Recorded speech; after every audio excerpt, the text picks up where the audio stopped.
Right, welcome back. And we've just seen the press conference that was held by President Abdel Fattah al-Sisi and the Sudanese President of the Sovereign Council, and we have just seen some of the points that were reiterated in the statements of the President, putting a strategic framework for cooperation, issues of mutual concerns.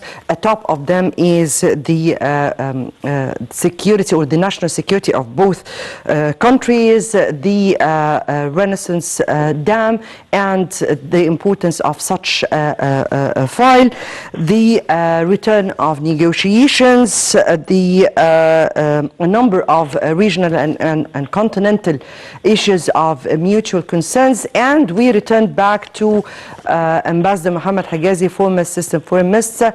Back to you, sir. And the points that the President tackled were very firm and very strict, and he showed exactly Egypt's policy or the Egypt's strategic steps intended. Please go ahead. Well, I think the press conference, Mona, between the two leaders came to the level of our expectation. As we were saying before the press conference, the two most important topics is the bilateral ties between the two countries and the ongoing stalled negotiation between Egypt, Sudan, and Ethiopia in regards to the threat posed by the Renaissance Dam. In the first part, a clear commitment to Egypt-Sudan relations being part of both countries' national security and the political will to push it further in all dimensions. I think this is the most important part. The second most important was the commitment the President and Mr. Abdel Fattah al-Burhan also reiterated both countries' commitment to a resumption of meaningful negotiation to be concluded with a binding legal agreement to commit the three countries to fill and to manage the Renaissance Dam. The unilateral acts will pose an existential threat to both Sudan and Egypt, so that they have both agreed on the call of Sudan, or the initiative of Sudan to call the Quartet, UN, US, as well as the African Union and the European Union, to be an integral part under the auspices of the current President of the African Union, President Felix Tshisekedi, whom President Abdel Fattah al-Sisi reiterated his belief that he can conduct this crucial negotiation in this very important stage before July, or before the second referral of the Renaissance Dam. And I think through that they will reach a formula where Ethiopia will continue with its development and power generation, and Egypt and Sudan will regulate their water and safeguard their current uses. I am sure that this is attainable from a technical point of view if we negotiate it with good intention. As you may recall, Mona, when we were discussing the Washington negotiation February 2020, we were very close to an agreement which was 90% incomplete and even signed initially by Minister Sameh Shukri, Minister of Foreign Affairs of Egypt, and of course Ethiopia failed to show up to Washington. So we have 90% of the agreement available, so technicality can be surmounted, and we can reach the agreement and announce it to the benefit of the three people of the Blue Nile. Otherwise, Ethiopia is putting the whole region, not only the relation with Sudan and Egypt, in a turmoil and in a threat that can't really be calculated, or consequences that can't be calculated. Right. Before we go to other files here, let me just stress two important points the President pinpointed at. This time he spoke about the African Union and his full confidence that the Congolese President will be tackling meaningful negotiations, and that he will be able to deal with the situation. Here the President spoke about an inter-African solution to the matter. And we have seen the Congo's President coming to Egypt as a first abroad trip taken right after he assumed the presidency of the African Union. How do you view the statements? This is the first point. The second point is a binding agreement. But a binding agreement, the President this time spoke about a time frame. The filling process would take place, or a binding agreement should be taking, or should be in effect before such a time frame that the President gave. So how do you read both? Well, the first part, of course, the Republic of Congo, the Democratic Republic of Congo, and President Felix Tshisekedi was in Cairo, and he assured his willingness to continue the rule of South Africa, the former chairman of the African Union, and he will continue doing his best, being also a member of the Nile Basin country. Congo also has a very strong ties with the parties, particularly with Egypt, and it know very well the responsibility and the danger of the situation. The second part of your question, of course, we all have expressed our trust to President Felix Tshisekedi, and we have supported the African Union drive during 1 year, through which President Ramaphosa of South Africa have tried his best. But all attempts were fallen apart by the intelligence and the position of Ethiopia, which was not helpful and did not really move the negotiation further. So we hope that Felix Tshisekedi, the President of Congo, will attain his goal. But why a time frame is stipulated by President Abdel Fattah al-Sisi and reiterated by President Abdel Fattah al-Burhan as well? Because the flood will start, the flooding of the Blue Nile will start in July, the rainy season will start in July, so that any attempt to unilaterally refill means that a huge amount of water, as it has been stated by Ethiopia, 14 billion cubic meter will be added to the existing 5.5 billion, makes it very complicated to the Osiris Dam in Sudan to cope with the influx of water that will come through the power generation, and it will be impossible at that moment to deal with managing the Renaissance Dam without coordinating the flow of the river in coordination with the other dams. This is an international river, and any installation of the magnitude of the Renaissance Dam has logically to be, and engineering-wise, to be run through a coordinated plan with the downstream countries.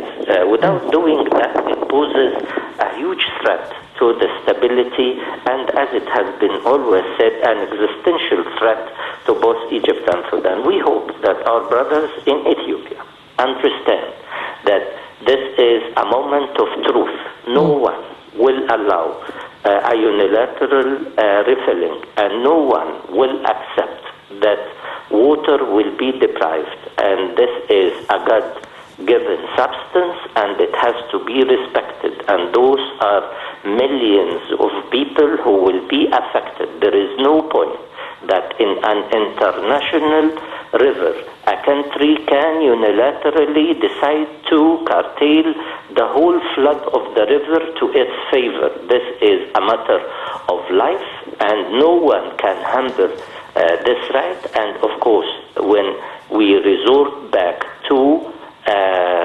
negotiation, we can reach from a technical point of view an agreement. Of course, international community should play their role. This is a clear threat, not only to regional stability, but to peace and security worldwide. That's why Egypt is calling the UN, the US, African EU. Union, and the EU, as well as the EU, as well as the United States, being the party who have led the negotiation to settle and to an agreement in Washington in February 2020. And time has come to the Ethiopian to understand that if they continue blocking the negotiation, the situation will be very dangerous, not only to our region, but to whole Africa and the world. And of course, we have heard the positive comments by the spokesman of the Foreign Affairs in Ethiopia. Those rhetorics are good, those statements are positive, but this positiveness has to be translated into action. The agreement is there, the future is important, we can work together towards regional stability from a political point of view, we can move further into an action plan that can have in itself power grid, connectivity, roadways, railways, trade between the two countries, and we can transform our relations into a huge Ambassador Hegazy, revenues to the three countries, where water will become just one part of our cooperation. Right. This is exactly what I was about to speak about. We're speaking here about Egyptian-Sudanese strategic relations, bonds that have gathered us for thousands of years. We can't even remember. When we speak about Egypt and Sudan strategic bonding, and we are speaking about historical relations, and we are speaking about important coordination and cooperation in different fields. Today, the President mentioned some of the fields that needs cooperation. From your point of view, there are lots and lots of opportunities for cooperation between Egypt and Sudan.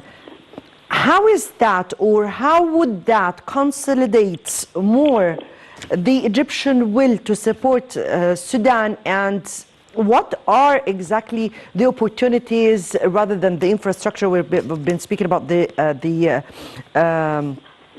roads, and we've been speaking definitely about the real stations, but there are other or huge number of opportunities. Can you please illustrate? Mona, I share with you this time and many times before the importance of and strategic ties that exist between Egypt and Sudan, and as it said today in the press conference, and renewed our commitment to the well-being of Khartoum, and of course the President have reiterated our commitment to diversify our ties in all dimensions. But as you know, over the years since the independence of Sudan, and of course Egypt and Sudan in a given moment were one country, Anglo-Egyptian Sudan, and we moved further in history to see many agreements. And of course some of it has seen light, but many were just hopes and dreams between people who have many ties and connections. So time has come that we move further with our relations to a strategic level, to a level where all the agreement that has been agreed upon over the years come to materialize. Mrs. Miriam Sadiq al-Mahdi, the Foreign Minister of Sudan, referred to many agreements during her presence last week in Cairo. And of course, the four freedoms are the most important one. But of course, we can refer to many infrastructure projects like power grid connectivity, the railways, the roadways, as well as the border commercial outlets in Arkin and Kastel, as well as roadways at the Maritime International Roadway of 270 kilometers between Egypt and Port Sudan, as well as the Nile water ports in Wadi Halfa. All those projects, as well as linking Egypt, Sudan, and Chad with an international roadway and the famous Cairo Cape Town roadway across Sudan and other countries, where Ethiopia, of course, can be part of this regional dimension of cooperation. We can move further, Mona, to suggest that time has come. Next week, Prime Minister Abdullah Hamdouk, Dr. Hamdouk, will visit Egypt. I hope that he will bring with him a couple of ministers sitting with the Egyptian counterparts, agree on some kind of mutual agreement in all dimensions, in housing, in health, in education, in transport, and other parts of this agreement will be referred to the competent minister, agriculture, irrigation, and you name it. Then after those agreements, a special committee between the two presidencies will follow up the implementation. Otherwise, Mona, we will come to moments where political leaders visit each other and we highlight the relations and we agree on many agreements, but no follow-up to implement it on the ground. Time has come that we transform those agreements into a plan of action. This plan of action is sectorial based, like health, education, as I said, irrigation, etc. Then we bring each of this dimension into action plan, and it will be followed by the two presidencies. When I was in Europe, I witnessed a practice which I recommended for our relation with Sudan, was a joint ministerial meeting between two countries, say France and Germany. This joint ministerial cabinet of ministers sitting together from both sides agree on the dimensions of cooperation, and I hope that this joint cabinet of ministers be the initiation of a strategic ties between Sudan and Egypt. And of course, weeks from now, we may witness a new Libyan government. If we can recall the old dream of Egypt, Sudan, and Libya being the golden triangle, as it was always described, the base of Arab unity in North Africa and East Africa, and move further even to include Jordan and Iraq in this cooperative framework, then we will have some sort of Arab unity that we were dreaming of over the years. Very much indeed. Ambassador Hegazy, you just spoke it out. I guess you have here expressed all the aspiration of the Arab and African people at large. If I may take in 1 minute, which is all what is remaining for me here, your vision to Egypt's support to the African and Arab causes, and how far is that point very crucial for Egypt? Well, Mona, you need to dream, you need to agree, but you need to implement. Otherwise, it will remain hopes. But I think with President Abdel Fattah al-Sisi, we all learned that practicality and strategic vision is always there, and I'm sure that the closest to heart and to mind to attain those goals is our people in Sudan. I'm sure that this kind of unity will attract many other countries in Africa or in the Arab world. Yes. Ambassador Mohamed Hegazy, former Assistant Foreign Minister, thank you so much for being with us and for this great input to the coverage. I guess that would bring us to the end of this coverage. We'll be updating you throughout the day with the President's visit to Sudan and the updates of his meetings and the outcome. Many thanks for watching.